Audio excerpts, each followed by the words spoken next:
نن موږ په ټیسټ کې د ټیسټ سیټینګ وایو څنګه موږ ټرانسلیشن کولی شو په ساحه باندې سیټ او بیا په هغې باندې لومړی نکات واخلو.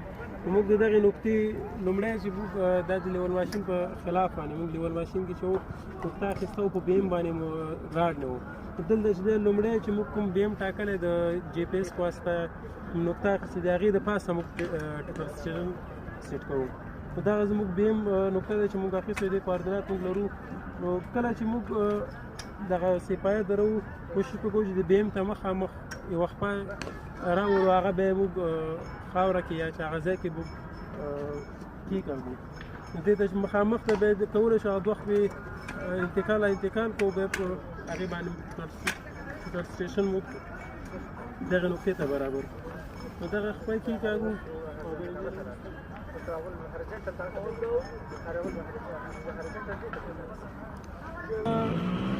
ټرانسلیشن په سپایه باندې ولګوو دغه کومه خپه چې د بیم ته مخامخ کړې دا کومو کېکاږلې په څنګه کې دغې دواړو خپو څخه موږ کولی شو چې د دې آی پي ایس په واسطه کوم چې د بیم د پیدا کولو لپاره دی موږ لاندې بیم نقطه موږ پیدا کړو.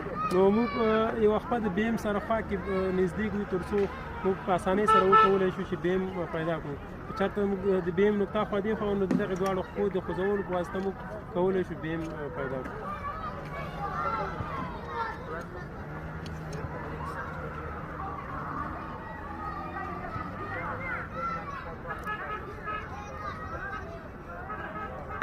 اوس زموږ بیم تاسو وکتل په دغې طریقه باندې موږ کولی شو بیم پیدا کړو. بیم نقطه چې موږ پیدا کړې دې نه وروسته هرې خپې ته مخامخ یې دې نه موږ په بخښنې سره دغه خپې کېکاږو.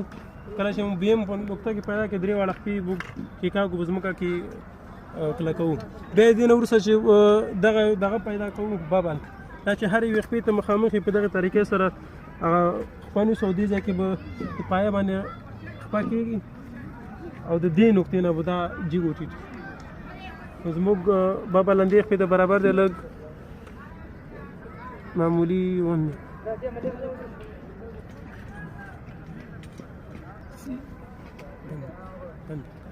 کله چې مو افقي ببل مناسب کې جوړ مو کوم اوس راځو دلته افقي ببل ته.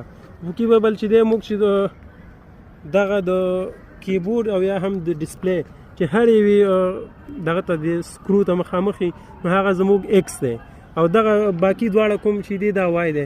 نو زموږ تقریبا افقي ببل هم برابر دی. نو بیا ایکس او وای د دې خانه د ایکس په نقطه باندې برابر و د دغې دواړو نه د وای په نقطه باندې برابر و. نو ماشین ته 90 درجې دوران ورکوو.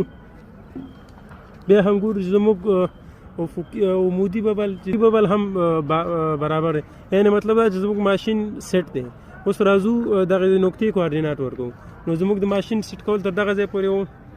نو په دغه بټن چې د آن بټن د نو موږ ماشین ته چالانوو ماشین ته دننه کېږو.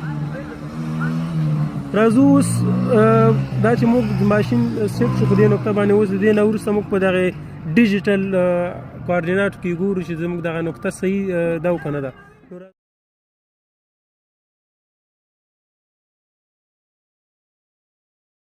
فنکشن بټن وهو راځو دغې مینو ته چې دې ډسپلی ته دلته چې دی زموږ د F2 بټن د پاسه چې د ټیلټ په نوم یو کمانډ دې ته داخلیږو.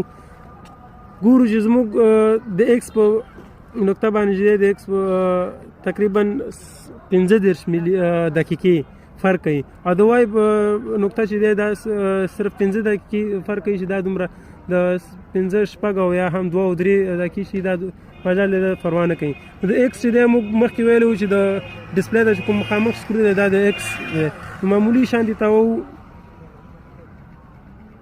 نو دا نقطه زموږ د ایکس هم صفر شو د وای هم صفر. مطلب دا چې زموږ ماشین اوس په خپله نقطه باندې ډېر ښایسته سیټ شوی دی.